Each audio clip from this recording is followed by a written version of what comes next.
Triffy, Dr. Margaret Wallace, better known as Doc Triffy, to come on because that's her area of expertise. And she has the knack and the gift of being able to break down some of these complex concepts for people like us to be able to relate to and to understand. So she's my guest tonight on this week in interview. So just hang tight. If you have a favorite drink, grab it, share the link, and invite somebody to listen with you, because what we're going to be talking about tonight is going to be super important and super informative. All right. So we'll be right back. Hang in there.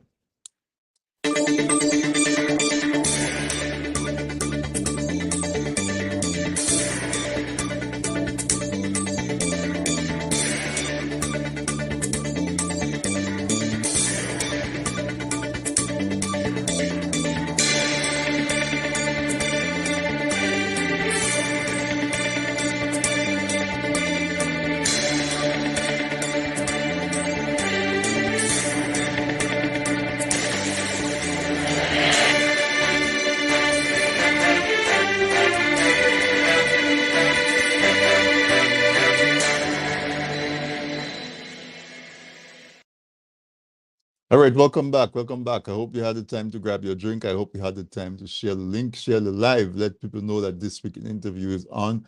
And we are going to be talking about the most important topic, mental health. And so yesterday, the 10th of October, as I was saying, is Mental Health Day. And so we invited Dr. Triffy to come on. So I hope you are able to sit down and to be prepared for this wonderful conversation that we're going to have. My regular listeners, I want to thank you for joining us. As usual, I never take your presence and your time for granted. I always appreciate the fact that you make this weekend interview part of your weekly schedule. Thank you for that. And those of you who are listening to this weekend interview for the first time, welcome. Welcome. It's good to have you. I hope you have a good enough time that you too will become a regular listener. This weekend interview is broadcast live by Radio SBE online in the Toronto area. Thank you for that. Good evening to you if you're joining us live via Radio SBE. And those of you in Dominica, you can find us on DigiPlay channel 59. RVR Jams Online Radio carries this weekend interview live on DigiPlay channel 59. So you can, if you know somebody who is in Dominica, who is in Toronto, you can tell them.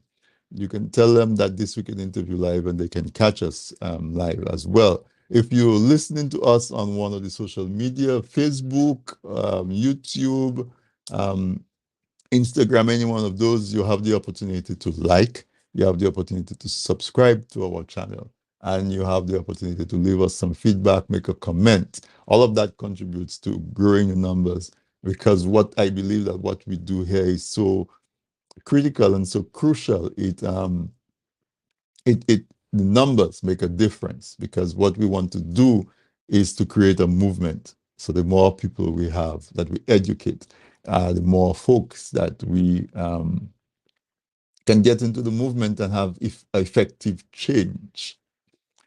All right. So as I said, tonight we're talking about mental health. The 10th of October, yesterday, is World Health Day. I understand that this year is the 31st year of recognizing World Mental Health Day.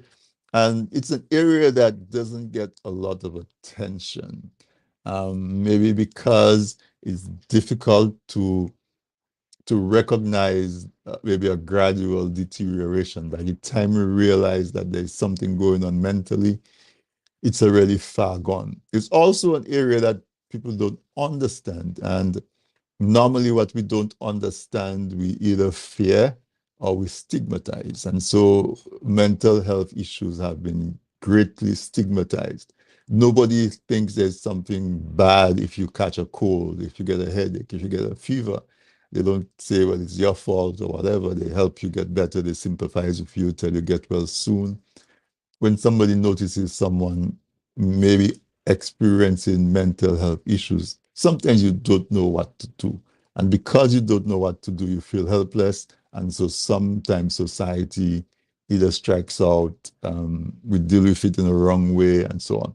So tonight, I decided to bring an expert on in with us, someone who is trained, someone who has experience dealing with mental health, to help us to unpack the whole concept of mental health and what are the things that we should be noticing or not noticing about ourselves, about those around us. What should we be doing about our mental health to make sure that we can stay healthy? And so, a very warm welcome back to, as I call her on my when I was sending out, I said my favorite doc, and I are going to be talking mental health. So, Dr. Triffi, it's a pleasure to have you back. Um, I I look forward to this conversation. Welcome back to This Week in Interview. I think your mic is muted. Is There you my go. mic muted? Am I back? No, yeah. Thank you, thank you, thank you. I'm happy to be back. I'm looking forward to the conversation. You mentioned something in your introduction about mental health being feared. And, when we're afraid or when we don't know, we get really big, wild definitions and reasons for things. And we also stigmatize it because, hey, this horrible thing could cause so much havoc in my life, in my family's life. Um, and so we have nasty words. A Yeah. lot of us do for people who are suffering and who really just need the right help, the same way that we go for help when we have health issues. It's a health issue. It's a health issue. We have to start to think about it as a health issue. Start to Hmm. think of our mind, our brain as just another, I would think of another organ. Yes, yes, Right? yes, yes. I like to think about it as brain health. Brain health. For a large number of the mental health clinical disorders, it's really a matter of brain health. So where I want to start really Hmm. is to talk about the definition of mental health, Hmm. both maybe from a layman's point of view, but also from a technical, clinical point of view. Hmm. What is mental health? So if you're thinking about, I'm going to help people think about it like good mental health versus mental health I need to worry about. Yeah.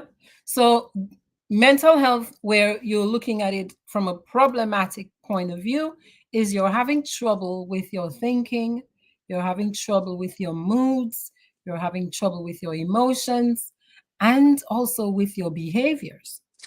Those thoughts, those moods, those feelings, and those behaviors are causing you trouble. They're causing you pain, emotional pain, legal pain, family pain, relationship pain, work pain, sometimes physical pain.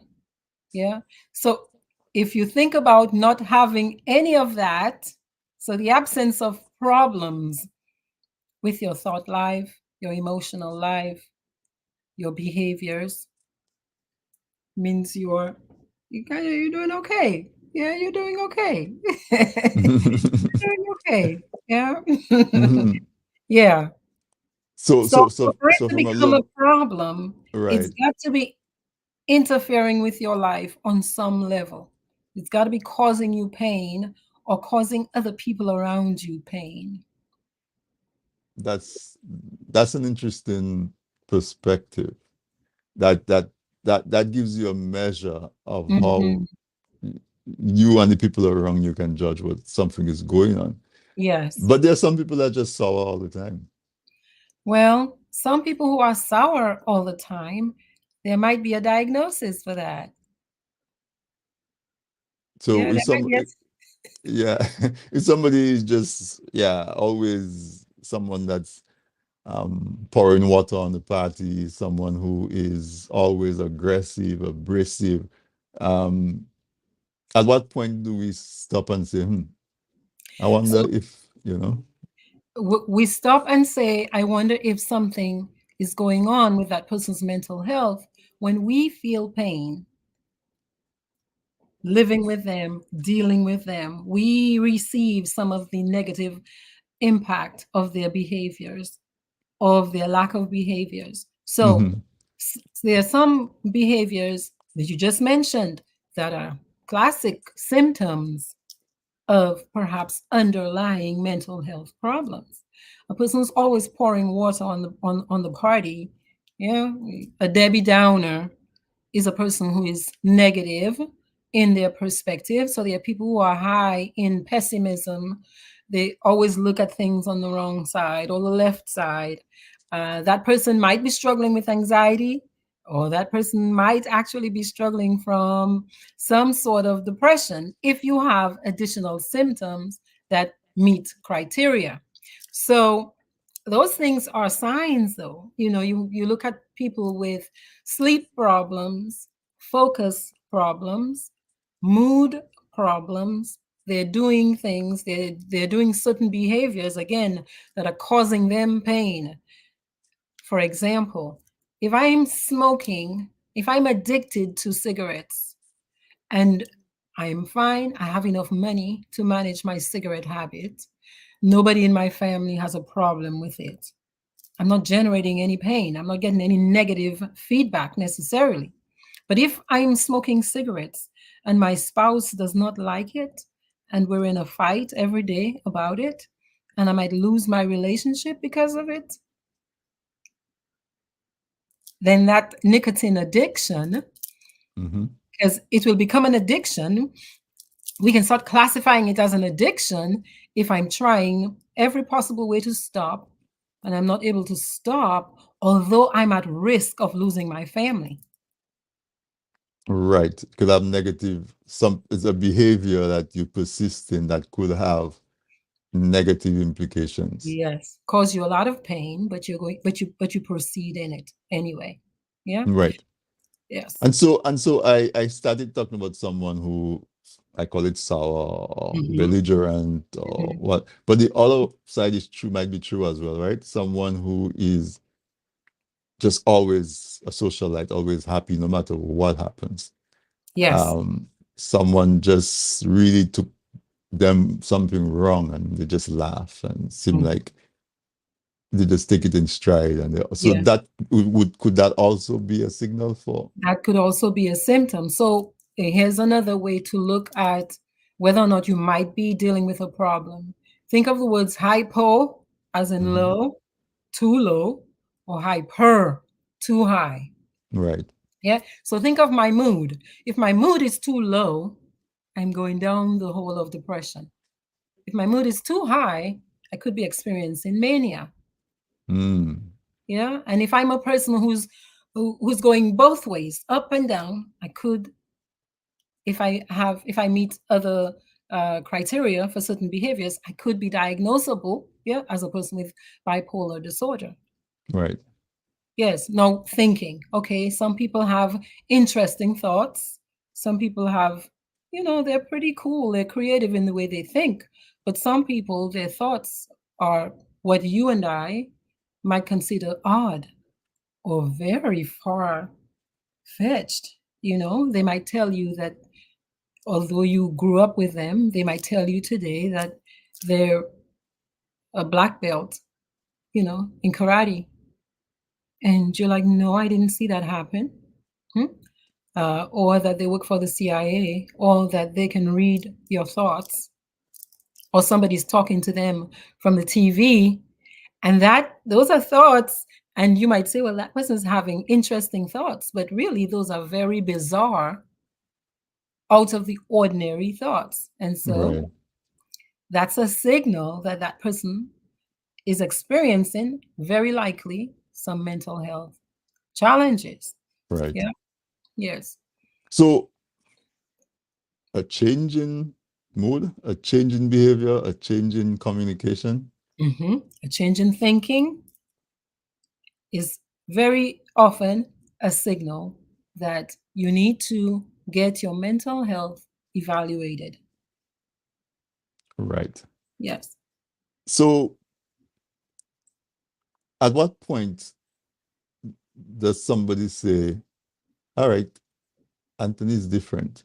He's been acting different. He's been acting weird. The Anthony I know is not that person. Hmm. Um, at what point is it just maybe somebody's going through an issue, or at what point do you say we need to try to address it? Okay, so you are correct. I mean, we're alive, we're human beings. Every now and then you go through something.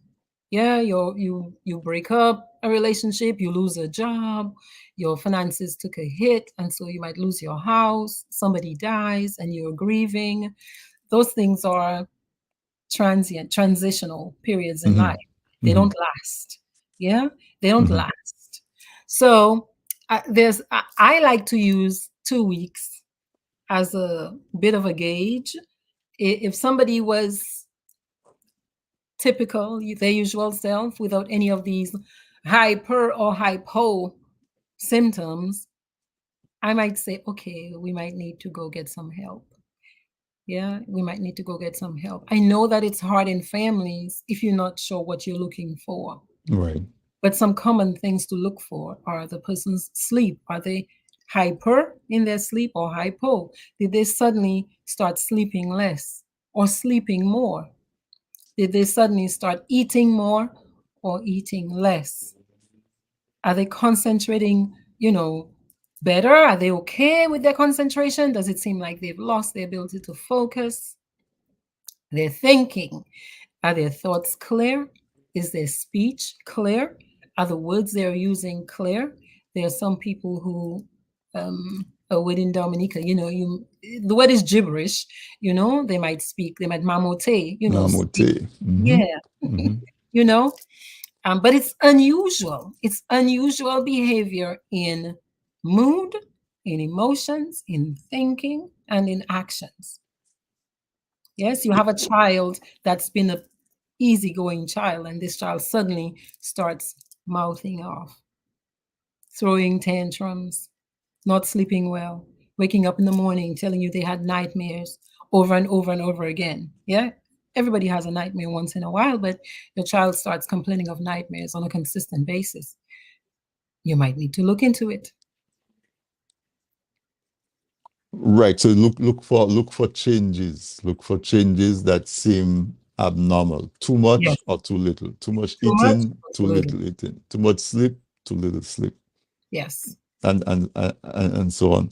And so, I mean, we've been talking about noticing it in other people, but Mm-hmm. as part of our mental health maintenance, our own personal health maintenance, it will help if we know those things so we can observe things like that in our own lives, right? I agree. I agree. And some of us, depending on your views about yourself, if you think, well, I'm a strong person, I can do anything. I can survive anything. Sometimes we minimize the impact of stress in our lives. There are some people, as I said earlier, who have a predisposition to mental health problems, as in they might have a close relative with a history of, depression, schizophrenia, something like that, right? But there's some of us who, when we face a challenge in life, we experience mental health problems. Yeah. Like I said, you Right. lose a house that you invested so much money in. It's gonna hurt, and sometimes it takes a little while to recover from that kind of thing. See, so we have to be paying attention. We have to We be have to pay paying attention to ourselves. So, to ourselves. so like the way I think about it, I'm a mechanical engineer. I worked in a plant, Mhm. and so one of the things that I would do is when the plant is running perfectly, Yes. everything is going well, I will walk through the plant and Mm. listen to all the equipment. It's like Yeah. it's like it's like equipment. Each of them have their own voice. They have, Yes. Yes. you walk past and you know what that motor sounds like. You know what Yeah. this compressor sounds like. Oh, you just walk through the plant, and Yes. it it came a while that I would be able to walk next to a production line and say, "Oh, this equipment is not due for routine maintenance, but it Yeah. sounds different." So Yes. what I'm saying is that we have to know what is normal Yes. so that we can recognize when there's a change. We have to know what we are like typically. Right. Yes. Yes. Yes. Both That, in that calls ourselves for and in other and people. other people. That calls for a lot of awareness. And Right. there's some of us who I don't know that we do a good job of paying attention to ourselves. And we do have to work on that to become better, to be able to sense and feel when, hey, I'm sleeping too much. It's really hard for me to get up in the mornings. It didn't always used to be like this. I think too, when you have support, like social support, you have family members, you have people who care about you, who mention something to you, pay attention because often the people around us are like mirrors for Right. us. In a mirror, you can't necessarily, you can see yourself from a certain perspective, but they're seeing you from here to here. They really have a different view of you. So I think it's reasonable to listen to the people who are around you, who love Look you. for signals. See how people react to you. Yes. So if you have a friend who pretty much likes to be around you, and Hmm. all of a sudden you find that person avoiding you, Yes. it may be something with them, but it might as well be something with you. Like, And sometimes some people actually tell us, but some of us can become anxious about it. And so we become defensive about it.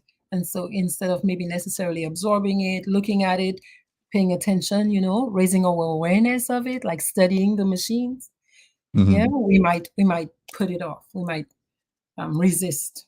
We might resist. And we end up suffering more. right. So you should know what is normal for yourself, Hmm. and you should know what is normal for your relationships, so Yes. that when something changes, you can recognize there's an extra Yes. harm. There's Yes. Yes. Absolutely. Absolutely. But that calls for our responsibility to stay aware. awareness. The last time we were on, we talked about awareness, and Hmm. there it comes up again, Yes. that we have to be aware of ourselves. We have to take time to spend 5 minutes a day and just think about ourselves, Yes. think about our lives. I read a book recently that said keep a a gratitude journal. So Yes. write down the things that you're thankful for, and that causes you to reflect on things in your life and makes you Absolutely. more aware of how your life is. Using gratitude, so the research on gratitude shows that focusing on what you have to be grateful for on purpose is actually a way to help to boost your mood. Right. So even if you're feeling sad about a particular thing, if you can use that particular thing and think about that particular thing, even if it caused you some pain, if you can find something about that situation to feel gratitude for, to be grateful for, you can start feeling better. No, certainly. Um, and you know, this is so important because I've had an experience within the last year or so where to me, the ultimate um, disastrous end to mental health is suicide. Yes. Well, on the other side, homicide as well, but where Yeah. somebody takes their life. And you have people that say that they were hanging out with their friend the afternoon into Mm-hmm. the evening, Mm-hmm. and everything seemed normal. Yes. And when they woke up the next day, they got a call that that person had taken their own life. Yes. And when that happens, people are around people who are around that person start to feel, what did I miss? How comes am I to blame? Should I have seen something? Should I have said something? They reflect back and then they say, when so and so happened, I should have realized that Mm-hmm. even though he was smiling, even though he was laughing, this was going on. How does someone approach a person that they feel they need to have a conversation with around mental health? Because people are so quick to say, "What, you think I'm crazy? You calling me mad?" And Mm-hmm. people anticipate a negative reaction. Mm-hmm. Is there like I don't know, a Is there a clinical way? way Is to there do a that? way? Mm-hmm. Before I talk about that way, and remind me of that, I Mm-hmm. want to talk a little bit about the suicide Yeah. piece Mm-hmm. you brought up. Mm-hmm. Um, Suicide is what we call a forever decision, but it happens. when our mind is really unhealthy, and it comes to a place where it's no longer in the person. Like the person feels like they can no longer create, they can no longer think clearly, really. They can no longer solve their problems. It's almost like they run out of the ability to generate solutions. And for many people, when you talk to them, they say, well, it felt like I was actually helping the people around me Right. by relieving them of me. I felt like I was a burden on them. And those who are on the other side, who stay after the person who's committed, you know, suicide, a lot of people experience survivor guilt, where it's like, well, what did I miss? The Hmm. thing is, though, sometimes we see, like sometimes you might have signs where a person is giving away their treasured belongings. That's a big sign, y'all. If somebody's, they've been very sad, or they have a history of depression, and they're now saying, okay, this is where I hid my jewelry. And, if something ever happens to me, this is where my money is, da da da da. They start making these kinds of plans. The survivor guilt, it can never be your fault, because there's no way to read a person's mind. There's no way to read a person's mind. I would say, though, that if a person expresses ever that I'm tired of being here, I don't know if I want to be alive anymore, your responsibility as a relative, as a loved one, is to take that person to a hospital. Call 911, go to an emergency room. If you're in Dominica, where do you call? Dominica, you go to the APU. Go up APU. to Princess Margaret Hospital. Hmm. Right, right, right. Someone is saying mental health includes our emotional, psychological, and social well-being. Over the course of one's life, should one experience mental health problems, their thinking, mood, and behavior could be affected. Yes, yes. And the thing is, if you ask me, most people will experience a mental health challenge at some point or another if you live long enough. If you live long enough. Because you know what I mean? Because you're going to lose someone very Right. close to you, perhaps. And it takes grief, recovery takes time. And some of us, if we have a predisposition to other mental health problems, sometimes it takes a long time. Other problems crop up, Hmm. and can make it very tough, very tough.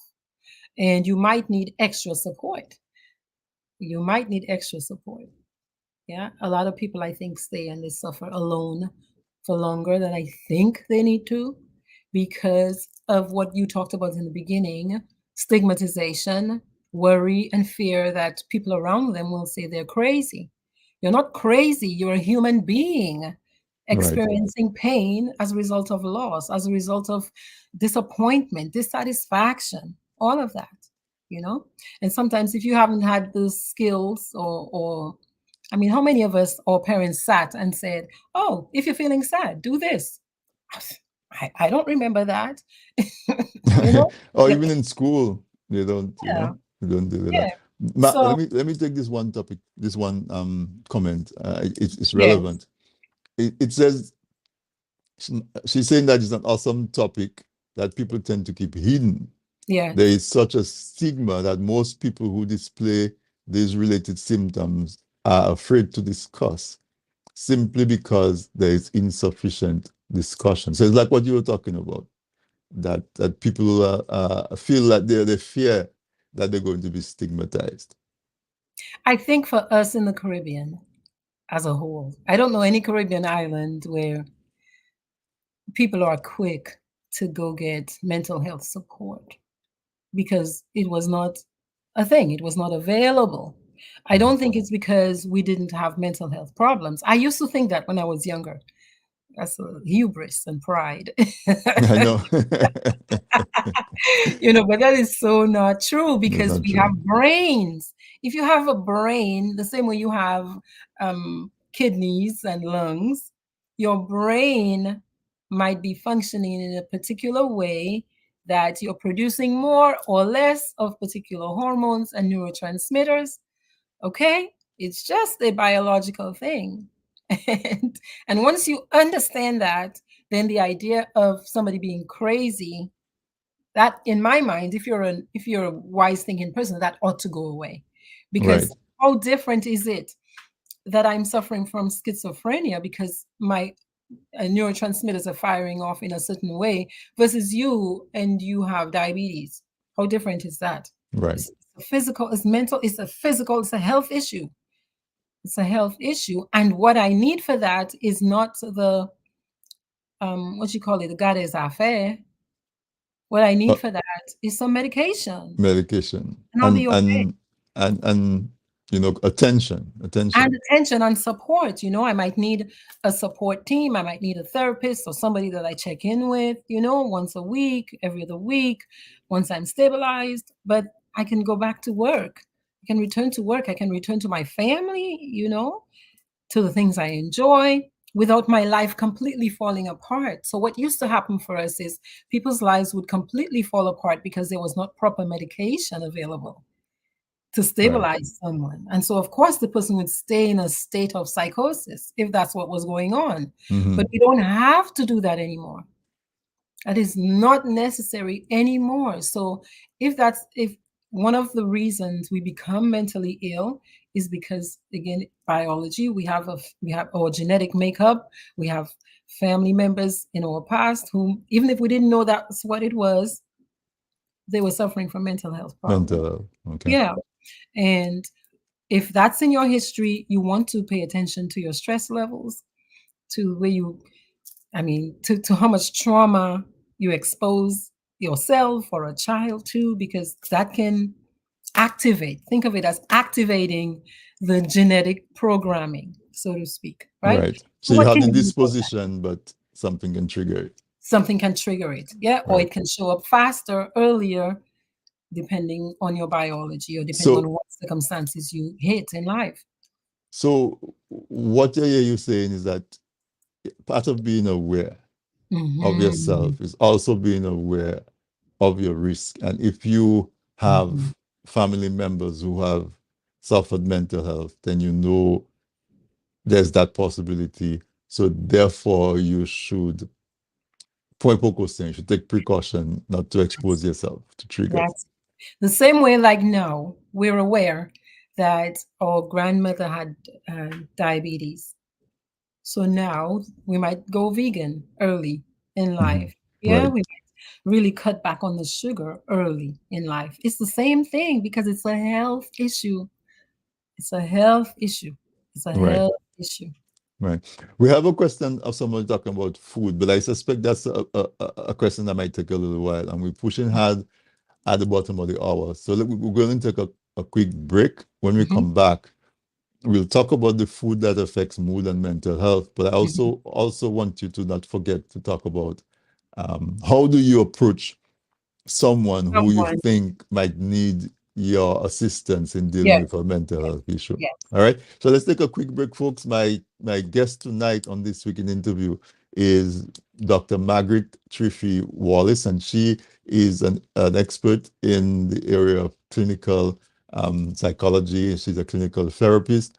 And we are talking about mental health in recognition of World Mental Health Day, which was yesterday, the 10th of October. So let's take a quick break, get a word from our sponsors. When we come back, we're going to continue the conversation. We're going to talk about how do you approach someone if you want to have a little discussion with them about your observations about the state of their mental health. Don't go away, we'll be right back. Presented by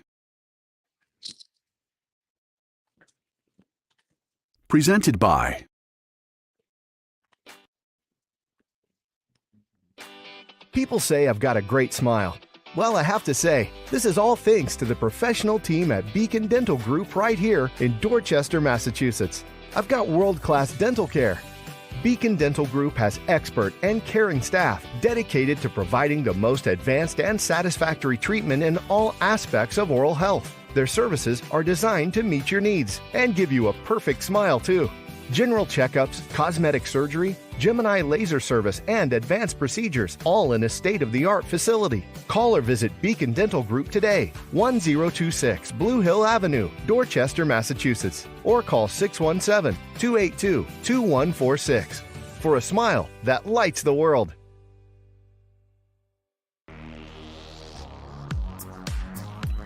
How much Dominican history do you know? Want to learn some fun facts? We have a great and fun way to test your knowledge and learn more about our history. Get your copy of Dominic Anu, Dominica in Puzzle. Fun for the whole family. Available now on Amazon.com. Visit pushpast10.com to learn more. Email us at dominicainpuzzle@gmail.com or call 877-698-9894.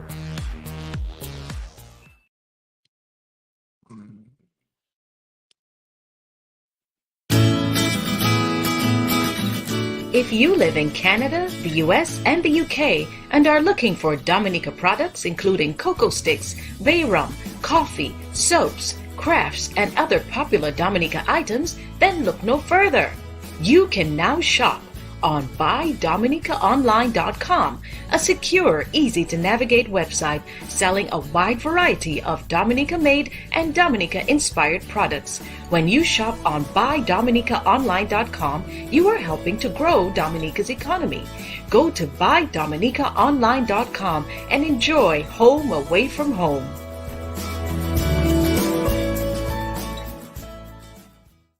Looking to promote your business, engage current customers, and reach new people? Well, look no further. From the basic presentation to a fully fledged advertisement, use your video ads to attract customers. At Man's Audiovisual Productions, we do just that. We produce videos for business and event promotions, product demo videos, animated explainer videos, fundraiser ads, and much, much more. Engage your clients and sell online. We customize the video to match your brand design. Guaranteed to play flawless on all devices, including smart TVs. Contact us at telephone number 203-690-4342 or 767-245-6238. Visit our website, mansaudiovisual.com. or email us at derekvideo@gmail.com.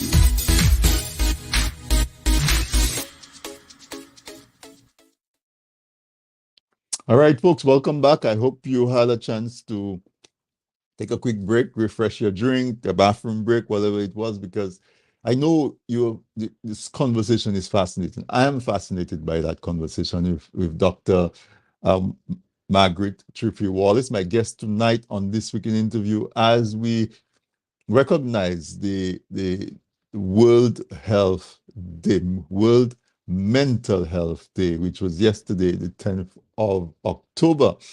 And we wanted to really talk about mental health because, for one, it's an area that doesn't get enough sunlight, enough ventilation, enough talk about, enough attention. And it's so critical. You can have everything else in the world. Good evening, Marshall Lawrence, one of the regular guests is there every Wednesday. Good evening to you. You can have everything else, financially stable, everything else, family around you, experiences, everything you can have. And if your mental health deteriorates, nothing. I mean, you can have some physical ailment where you maybe bedridden or something, and you still have some quality of life if your mind is still sharp, and you can still enjoy people's company, you can still enjoy experiences. But when your awareness becomes warped or twisted, it's really, a hard time. And so I hope you're finding this conversation as insightful as I am. Right up at the top, right from the start, Dr. Triphy mentioned paying attention to our thoughts, our feelings, our behaviors, and our moods as, I guess, benchmarks or measurements that's going to cue us into how we're doing mentally. And we are supposed to do regular checks. You wake up in the morning and you stretch, your shoulder doesn't feel no pain, your legs feel okay, you bend over, your back is okay, you squat or whatever, everything seems well. You take a deep breath, there's no pain, everything seems good. Do you do a mental check? How am I feeling today? What is am I feeling happy? Am I a little depressed? What are my thoughts? Do I feel like I'm scared of something? What's going on? We have to pay as close attention, if not more, about our mental health than any other aspect, because one, we don't pay enough attention to it. Two, sometimes we don't understand it. Three, folks around us who may be able to say, "But why are you limping? Something wrong with your leg? Why are you holding your head on the side? You have a pain in your neck." They may be reluctant to point out changes that they see in you that could be interpreted as something mental. So you really have to be checking yourself. And so on that note, Dr. Trifia, I want us to talk about how do we approach a loved one, an associate, someone that we feel, for whatever reason, that we feel we may be able to bring something to their attention because there's something that in their behavior, in their mood, in what they do, the way they talk, that makes us think that there may be something going on mentally. How do we approach that? Okay, so I want to give you a little strategy that you can use with any difficult conversation. Your stomach is churning, but you still got to have the conversation. You've been putting it off. Yeah? Number one, make an appointment with a person. What do I mean by that? Ask a person, hey, there's something I really want to talk with you about. When is it a good time for you? Or when is it comfortable for you and I to talk about something that's very important to me? Ask first before you just come into a person with something that is so sensitive or potentially so heavy, or they might become defensive about it. So ask them for time. Yeah? Yeah. Okay, they give you the time. They say, okay, you can talk to me now or tomorrow, 6 o'clock. Think of a sandwich or think of a hamburger. A hamburger has the top, it has the beef patty, and it has the bottom. The top, stroke a person first. Stroke them first. Tell them something nice about them, something that you appreciate about them. I like how you do XYZ. Thank you so much for what you've been doing for me with ABC. I wanted to tell you, though, that I've been noticing something. Lately, I don't know if it's me, but, take the brunt of it. It could be me. It could be that I'm not really understanding, but maybe you can help me understand because lately I feel as if you've been more irritable with me than usual, like you're talking louder to me than usual. Also, you've not been sleeping the whole night. Huh? And I'm not always sure what you're trying to tell me when you talk to me. Sometimes I feel confused by what you say. How are you feeling? How are you feeling? Go for the empathy first. Right. How are you feeling? Like, have a conversation with a person as if you're curious about them. So use your curiosity first versus your judgment. Like, why you been bawling behind me every day like that? Yeah. I do something. Why I do you? You see the difference? Like this, you're coming in soft. You're coming in for a soft landing.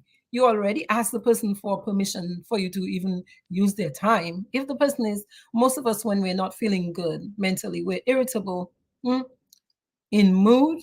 Look, our blood close to our skin. We don't want to hear much. We don't want to talk much. So you need some softness and respect the person's time. Get an appointment, stroke them first so that their brain is not feeling assaulted by you just coming in asking them what I'm to you, what I do you so long. You explain to them what you've been noticing and try your best to stick with their behaviors. Try your best to say, I saw you not sleeping versus why you just staying up like that. Just describe the behavior itself. Right. You know, you're just making noise in the house all night. I noticed that when I woke up at 2 o'clock to use the bathroom, you were pacing the floor at night. So you're not being accusatory, you're just describing what you notice. Right. Ask the person how are they feeling. Have a conversation, person to person, and offer now on the bottom. What do you think about us going to talk to somebody about it? And the base is you offering support. And what can I do to help us do that? What can I do to help you feel better? Because in the meat of your conversation, they might have told you, well, I just broke up with so-and-so, or my money is tight, or I don't know, I just feel confused. I can't concentrate. You know, I'm just feeling bad and sad all the time. You know, you ask a question. Hey, what can I do to support you? How can I help you feel better? How can I help you do better? If it's your kid struggling, you know, the child's been having tantrums or nightmares or whatever, get to the meat of things. Same thing. Have a little look, knock on a person's brain before you talk to them about difficult things. Don't just barge in. Don't just barge in. A lot of us do that. Don't do that. Because that's almost private space, you know? Very much so. And it's like you can't even, it's not as if you have a seal, you know, from your thoughts. It's like your thoughts just go everywhere and you're like, I just need my space. Why are you just coming in telling me something so personal? You didn't even ask me how I'm doing, if I'm okay, and you're coming in with all of that, you know? So and those stroke are real a person. reactions that people get for real. Yes. Stroke a person first. First, make an appointment. Get their time. Get their attention first before you come in. Tell them something nice about what you're appreciating, what they're doing. You know, even if they've been keeping you up all night, say it's your spouse who's they're in a state of psychosis and they've been keeping you up all night because they're walking the floors. You know, just still be gentle. And after you've told them what it is you need to tell them, like think of it like the medicine. You apply the medicine, then you know when we used to go to the doctor, to the nurse, and they would give us a little shot. First they rub the area, then they stick the shot, then they rub it again. Right. So think of it like that, you know. So the person, you don't leave the person wide open, feeling like they just came and they just asked me this, and they left me on my own. They're not even asking me if they can give me a ride to the hospital or nothing, you know. So you want to at least offer some support if you're going to come in there and ask a person that kind of question. So what if the person said, no, I'm fine. What is okay in terms of coming back again and again? At what point do you? Oh, that is really tough because there are several mental health problems where people will tell you, you're the one that's crazy, you're mad, leave me alone, you're bad, you don't like me. You understand? You remember in the beginning, I talked about the level of pain, like pain. If that person's behavior is causing so much pain and disruption, say, to the rest of the family, we might have to have an ultimatum in there. That's how a lot of people go to therapy, because somebody says, I'm not dealing with it anymore. You have every right to do that, but it's too much for me. I can't handle it anymore. Therefore, this is what I'm going to do. I can't control you. I've asked you 3 times to get a therapist. I understand you don't want to go. You have every right not to go, but I have a right also to feel good. And you understand? So I'm going to do this.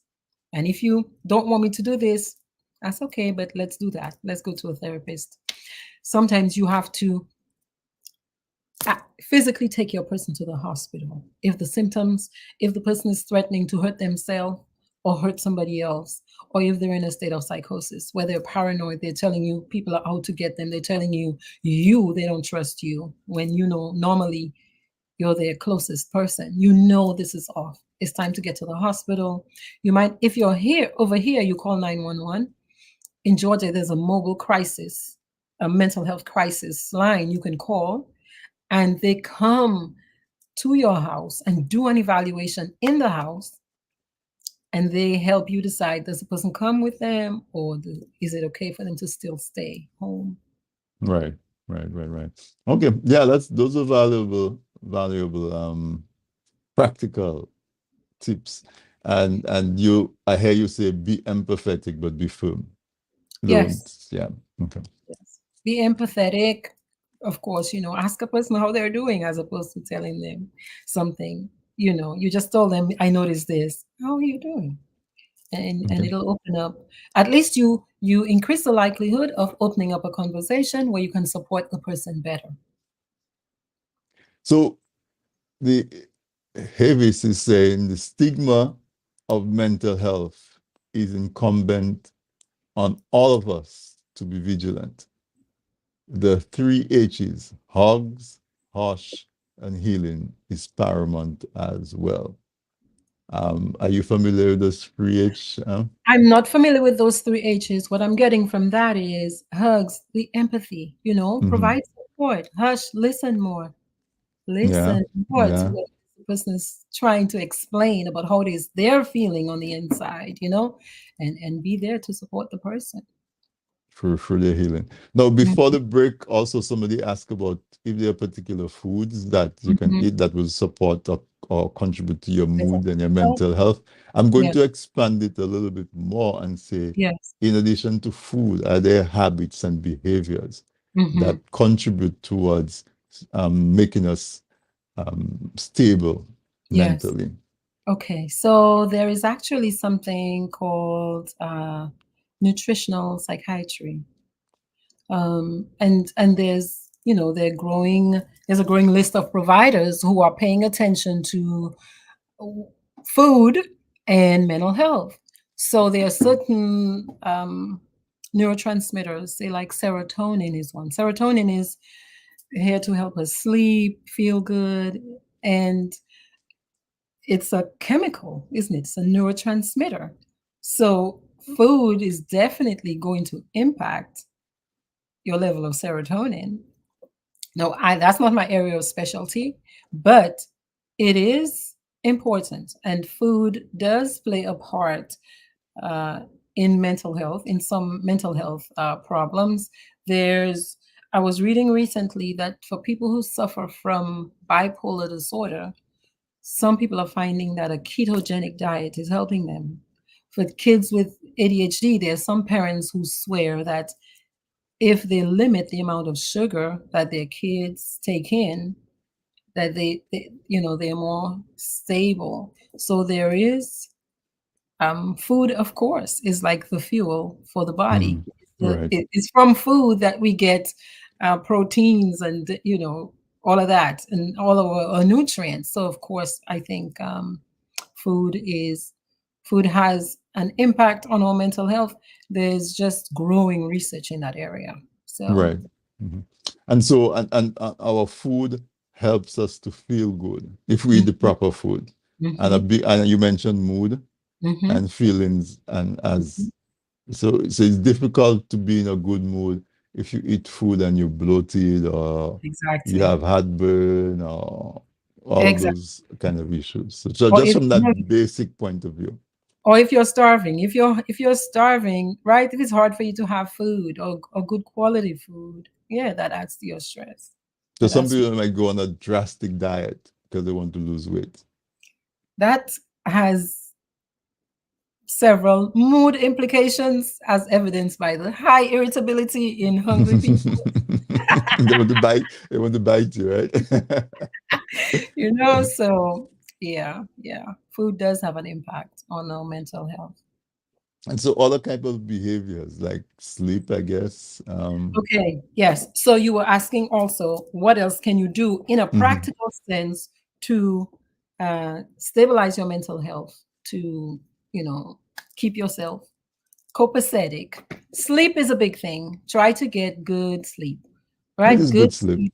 Good sleep is rested sleep, restorative sleep, because there's some of us who suffer from, say, breathing problems, apnea at night, and we think we're getting enough sleep, but we still wake up and we're groggy, we're discombobulated.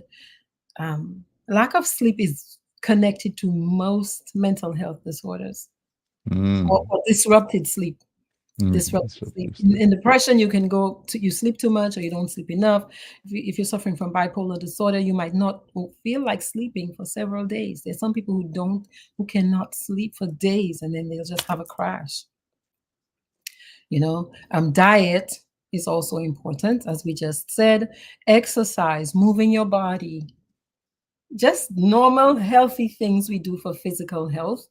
If we can routinize that, you can also help your body to stabilize. I talk a lot and I share some of my life with people on my Facebook because I think sometimes people need to see. I'm honest when I literally say that I moved through a year and a half of grief from 2021, right? And moving my body, walking, exercise on a regular basis is like medicine. It's been like medicine because it's like you're going down the rabbit hole of sadness, right? And imagine exercise like an intervention. Right. It changes the course of the mood.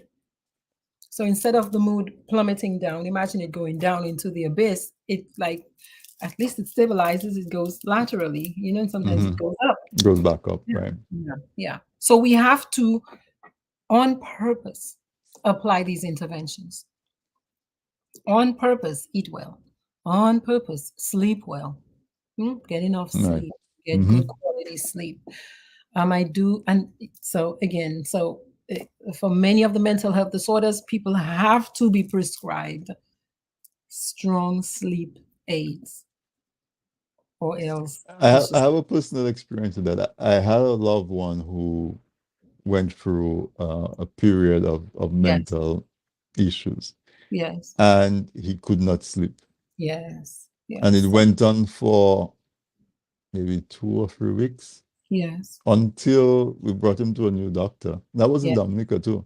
And the doctor gave him Valium. Yes. And he fell asleep and slept for like 2 days. Yes. And woke up completely clear. Yeah. Sleep is so important. If you're not getting enough, I'm telling you, it is not good for your focus, your concentration. I mean, people become delirious. It is not good. It is not good. Wow. And so, in terms of maintaining good mental health, is it like while you're healthy and you're aware, should you develop because we haven't mentioned the word stress, but all of what we're talking about is a way of managing stress. Absolutely. And so should we be identifying the things that help us to release stress? Yes, sir. And so if an event happens, we deliberately know, okay, I have to make time to do that because that's how I release my stress. Yes, sir. Here's the thing. Every body is different. Right. So the way I might relieve my stress is to take a walk around the lake. For you, it might be to go play cricket or play a game of cards with someone. What you do is you develop your, you have that in your back pocket. Learn yourself, that awareness you talked about earlier. Learn where you're just humming. Learn where you're in your sweet spot. Yeah, learn that. Learn how to meditate when you're feeling good. Learn how to exercise when you're feeling good, when everything is okay. And learn the impact those things have on you. And just know, okay, these are my go-to coping skills. My number one is travel. Right? Travel, moving around, walking around, going out in nature, listening to music, meditating. Yeah, social support, hanging out or talking with people I know who love me back. Yeah. We have to know these things. And it's like knowing, what do you call it? You know what your car needs if it breaks down. Yeah, you know, and you have to learn those things. It's about building up your awareness. It's about understanding your value. Yeah. And knowing that it's your responsibility. Because you can stave off a lot of the bottoming out if you apply the intervention early enough. Same thing for a lot of these mental health disorders. A lot of them get worse because, say, you have a child who's from childhood kind of that mental health disorder is cooking. They hit teenagers and nobody's really paying attention. Yes, it can just they could have gotten help so much earlier if we around them were being more aware and paying more attention and Right. learning what to look out for. Like you said, the same way we say your neck is on the side, I see a bump on your face, what's going on?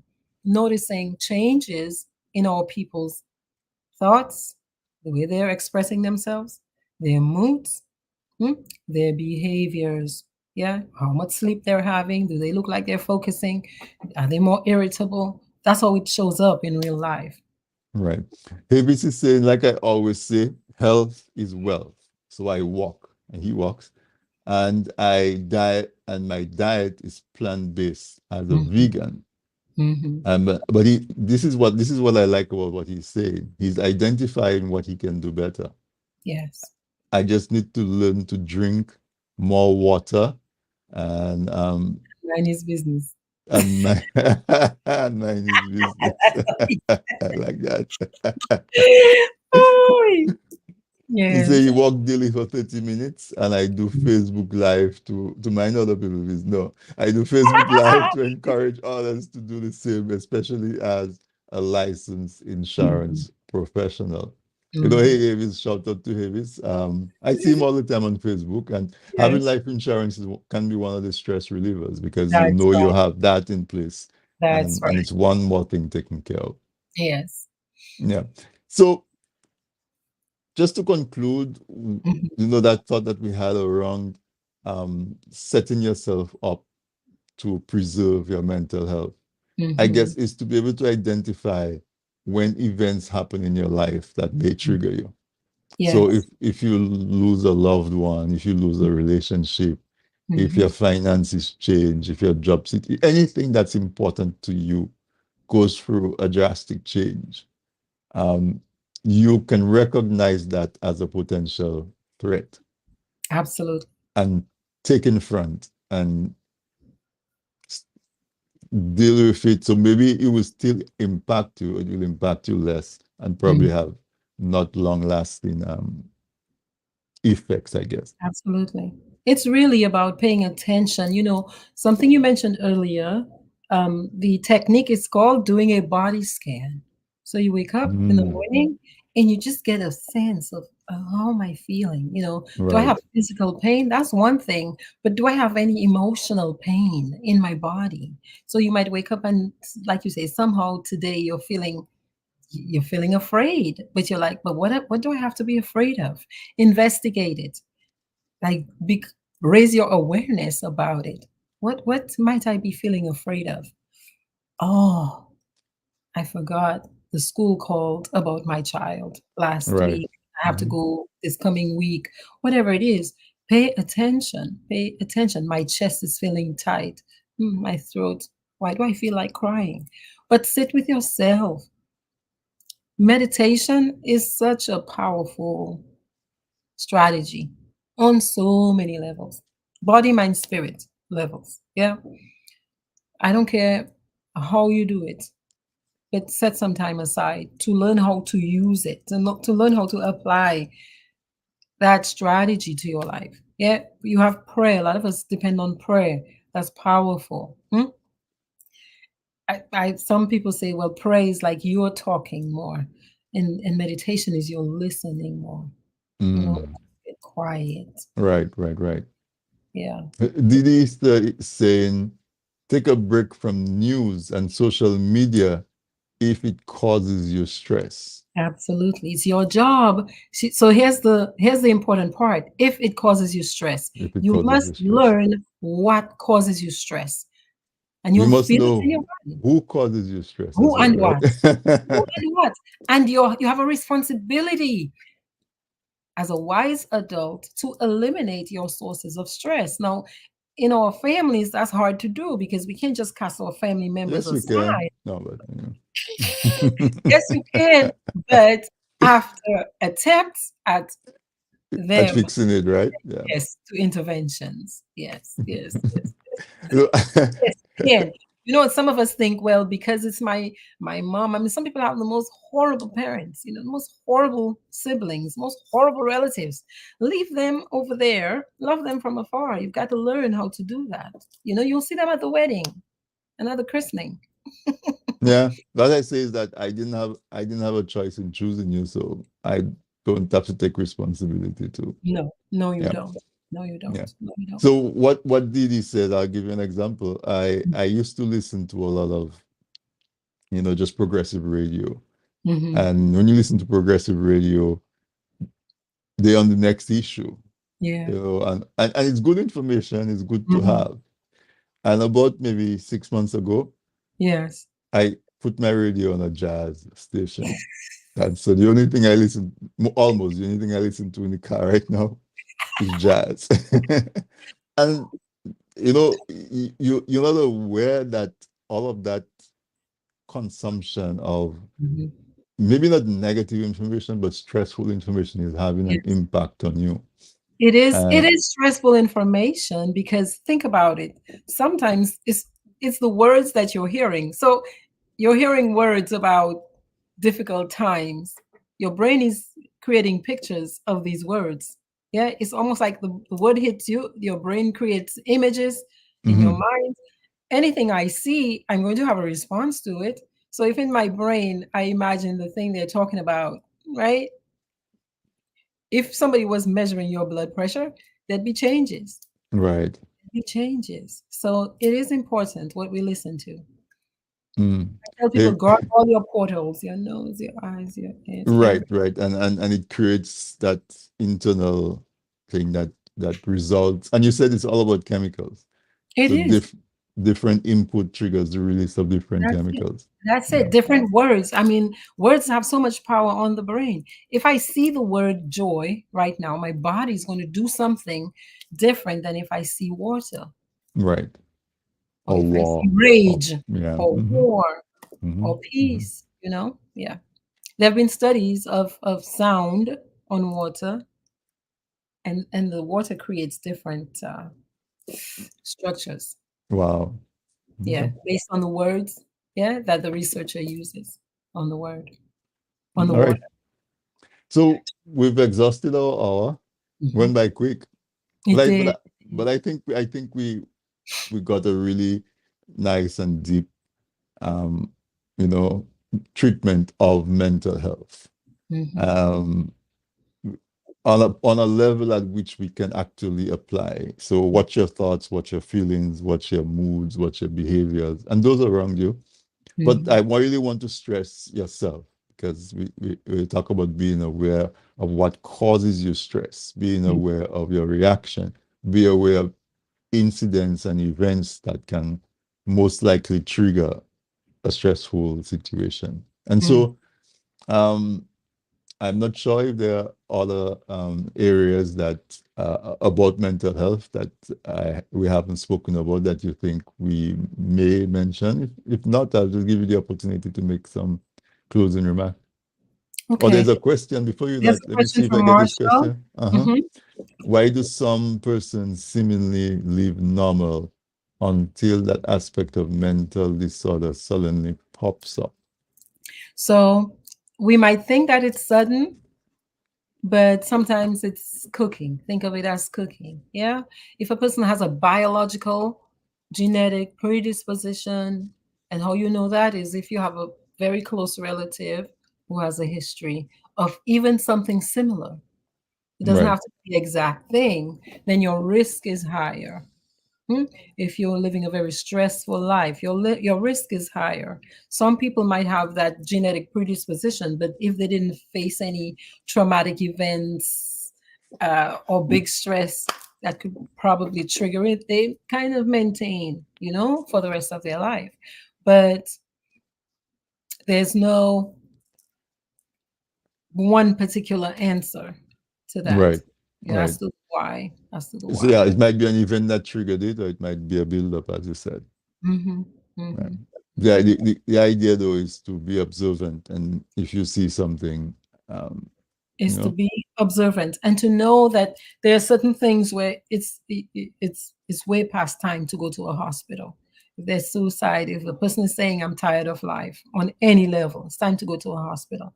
If a person is paranoid, they stop trusting you. They tell you people are after them. Yeah, they're very, very afraid. They can't be in their body. There are some people cannot, it's just so overwhelming for them, the amount of fear they're feeling in their body. It's time to go to a hospital. If they're telling you they're seeing stuff and you're like, no, I don't see it, or they're hearing, tasting, smelling, it's time to go to a hospital. Don't try to deal with it at home. The one area, I know we're about to close, but there's one area that popped in my head that I think maybe might be worth mentioning, is the use of substances and other coping mechanisms. So a while ago, we spoke about deliberately, while you're healthy and feeling good, developing a good habit or routine that helps you to relieve stress. Because in my mind, if you don't do that, you might default to alcohol, you might default to smoking or some other drug or some other behavior that makes you feel good in the moment. Would you want to spend a little bit of time just talking about that substance use or behavior use where people maybe try it works for a little while until it doesn't work, I guess. So that is such a big topic that I was thinking about that, and also personality disorders. Now, for substance abuse and use, addiction, look, it's so easy to get to the place. I think it's easy. A habit, my dad used to say a habit is easy to form, but hard to break. I don't think many people start off thinking I'm going to become the person who now I'm drinking a bottle of wine a night. That is too much, y'all. In case you're wondering, okay? Addiction, I can say a person is addicted if a person is making repeated efforts to stop a particular behavior, even though that behavior might be causing them pain, and they're somehow not able to stop. Yeah, and so we're talking about food, we're talking about smoking, we're talking about drinking, we're talking about drugs. Yeah. We're talking about random sex. Yeah. We're actually even talking about, there are certain people who are, you call them like almost like loveaholics, like you're just in relationship after relationship after relationship and almost needing to, even though those situations are causing you pain, so that addiction, if you think about addiction as, hey, I want to stop a particular behavior because that thing is causing me some sort of negative consequence, but somehow I find myself not able to stop. You need help. You need support. There is support available. Addiction is not an easy road to walk. For the addict as well as for the people around them. Oh, yes, for the addict as well as for the family and the people who love them, because it causes so much chaos. And sometimes the chaos is hard to come back from, like incarceration, or for some people lose their lives. It's hard to come back from it. But there is support, there is help. If where you are, you don't have much support, I would encourage you to go online. This is another area where a lot of us experience shame. A lot of shame. It's hard for us to say such and such is struggling with an addiction. But that, again, is very brain-based. It's very brain-based. There are some people, they might never get addicted. Their brain doesn't work the same way. Right. Brain doesn't work the same way. So you've got to reach out for help. You got to reach out for help, y'all. I say online, there are many support groups, like you have something like Al-Anon or AA, Alcoholics Anonymous. There is Narcotics Anonymous as well, NA. And those groups are all over the world. I'm sure that after the pandemic, many of them are still doing groups online. So you can just Google, and they're all free. You can join in via Zoom on many of these. With substance abuse recovery, there's a lot of benefits in moving through it with a crowd of people on the same path. It's tough. It's tougher alone. And so that's why groups like AA and NA are so helpful for many people. Helpful. Certainly. So we need to pay attention to that. And some people, some people set themselves up, I would say, for addiction because even as a young person, you pick up a habit. And so you say, boy, I had that work, let me smoke a spliff, or let me have a drink. And every time something happens that may not result the way you want it to go, or makes you feel a little bit tired, or you have a drink, or you smoke, or whatever that habit is, you're setting up yourself to become dependent. Absolutely. And also, although I'm not mad that marijuana is being decriminalized, I also think it's exposing young people especially, but older folks do it too, to addiction, because some people, the first thing they do when they wake up in the morning is to smoke a spliff. How would you feel if you saw somebody and the first thing they did every morning was take a shot of whiskey? You would think that is a problem. So why isn't it a problem if the first thing you do every day is to smoke a spliff, or the last thing you do every night is to smoke a spliff because you say it helps you relax? Think about it as alcohol. Somebody is drinking alcohol and the last thing they do every night is to take a shot of whiskey or a shot of rum. When I look at it in that context, it's frightening because there's so many people that are developing that habit.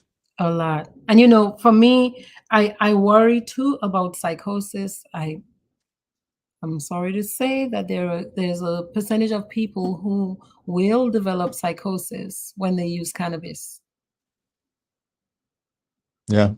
And we've seen it. I mean, I remember growing up in Dominica, and there was this young fella who was about my age, who was a friend of the family, and he did a lot of it, and it was hard for him to get back to himself. It was very hard for him to get back. Some of them never come back.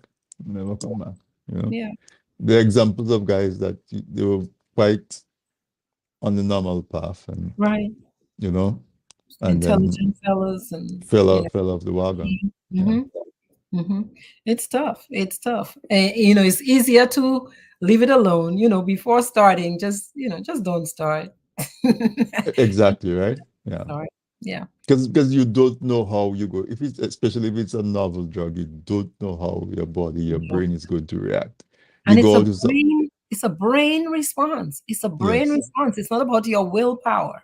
It's a brain. It's a chemical response, and very few of us. I mean, I don't think I'm stronger than my brain, because I know that brain when I'm ready to fall asleep, except if I use some sort of drug, right? Some sort of other chemical, I cannot stop it from falling asleep. Right, exactly. And to wake up, except if I use another intervention, I must wake up. When I'm hungry, it's the same thing, So what are you going to do? You're going to fight the brain? Yeah, you're in for a lot of work, Definitely. So I've indulged you enough. 20 minutes past the hour. But this was a wonderful conversation. Yes. Always, though, when I have you on. We got very good interaction from the audience, so they seem to enjoy it as much as us. So I want to say thank you. I'm going to give you the opportunity to make some last remarks. But I want to say thank you as well. You are welcome. You're welcome. Last remark is, look, y'all, you're worthy of a good life. You're worthy of a good life, a complete life. And so if your physical health is good, I think you must make strong efforts to maintain your mental health, and to, once you get to a place of stability, even beef up and learn how to become even sharper. Yeah. Right. So Havis is saying highly educated people with intelligence have mental illness because of academic pressures. It's just the same principle. It's just a level of stress. If you think about pressure is stress. So if you have predisposition, you have a vulnerability to it. Even if you're intelligent, it's not about smarts, it's about brain chemistry. Right.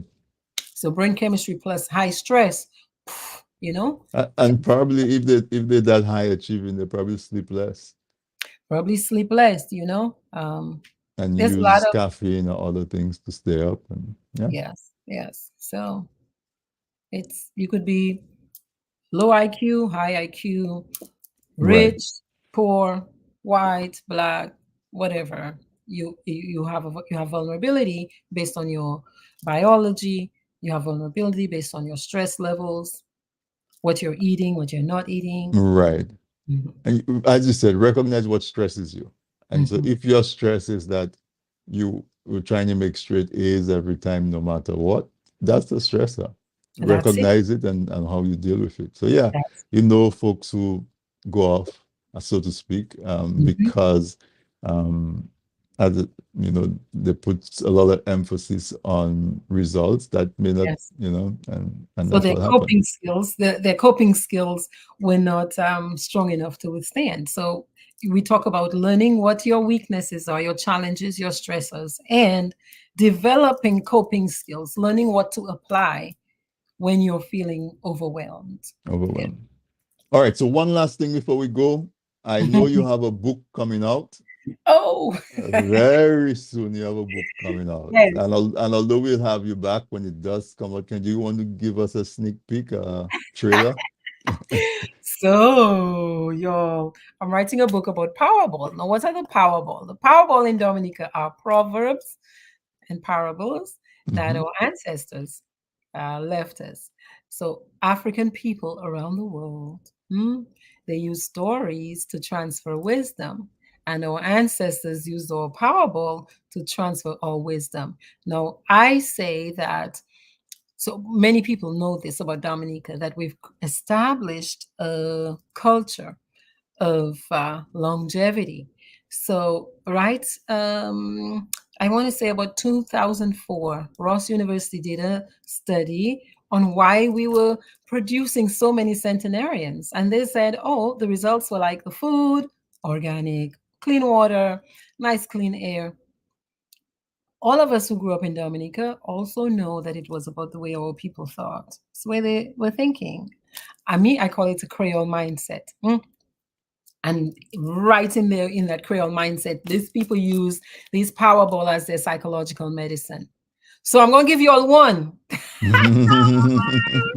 I'll give you all one. And I said it earlier, so some people might have heard it already.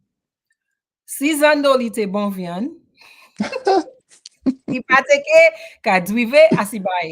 what does that mean in English?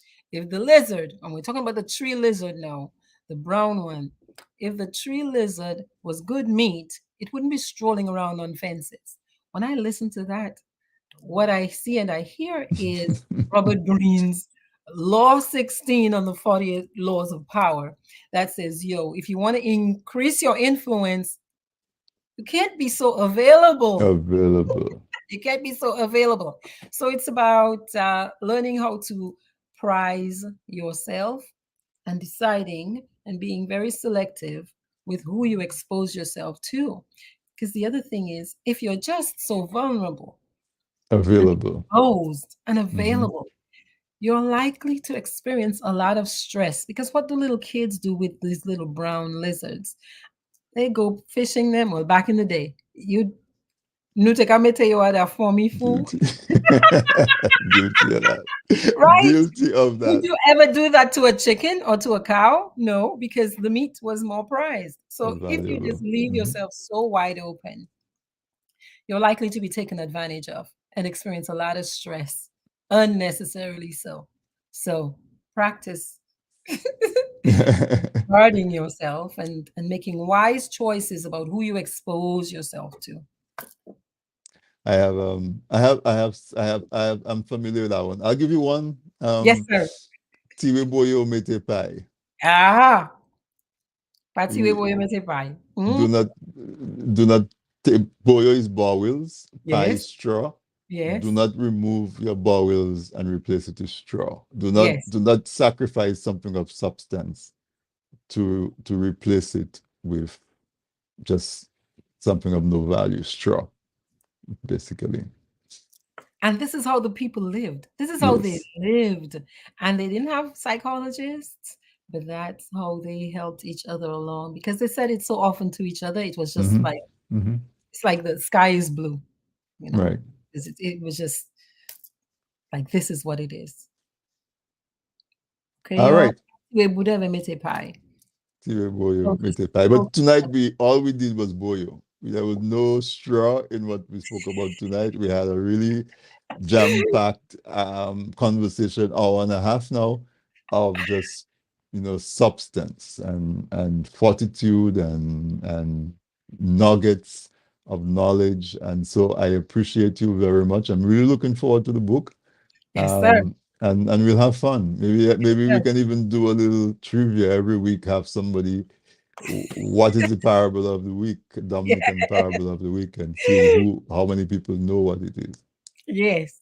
Yes. Thank you So so thank much you. for the invitation. Thank you very much. All Mhm. right, you're very All right. welcome, and it's a pleasure having you. You know, Thank folks, Dr. Triffy is so knowledgeable and so personable. I said the same thing. I just realized I said the same thing when I had Emmeline Anstem from Emo News, and I think they're from the same part of Dominica. So it might be something up the people up there. They're very easy to get along with, and they have a way of communicating that really breaks it down and make it easy for us to digest. And so I hope you enjoyed this conversation as much as I did. I hope your takeaway is that you have to take care of your mental health, and you have to do it while you're healthy and become more aware of yourself, so that when there are changes, you recognize it, and you also have a mechanism to cope with any adverse events that may affect your mental health. So I'm going to leave you with that. The 10th of October was Mental Health Day. The theme for World Mental Health this year is that mental health is a universal right. And I'm interpreting it as mental health is a human right. And so the main person who can exercise that right for yourself is you. So make sure that you do what it takes. Make sure you're aware of your mental status. Make sure that if you feel like you need help, that you're not ashamed. There's no stigma associated with you expressing help. The same way, if you slip and twist your ankle, you don't feel ashamed that you need to get a bandage or you need to soak it in some kind of salt water or something. It's the same way you shouldn't feel that, there's something going on that's affecting me. I should seek some help. Don't be ashamed, and don't stigmatize anybody who has mental health, because all we're doing is driving them back into themselves when what they really need is more expression. So my thanks to my guest tonight, Dr. Triffy, and the folks in the back who make this weekend interview possible. Thank you so much for setting up great interviews. Thank you to my audience for staying with us through the hour and a half. I hope you come back next week, Wednesday. The month of October, as we said, has quite a few going on in mental health. We also have Food Day, which we are going to deal with.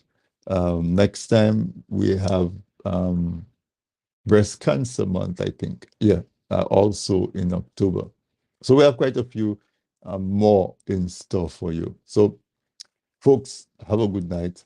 Enjoy the rest of your week. Come back next week, Wednesday. Let's spend an hour together and enjoy each other's company.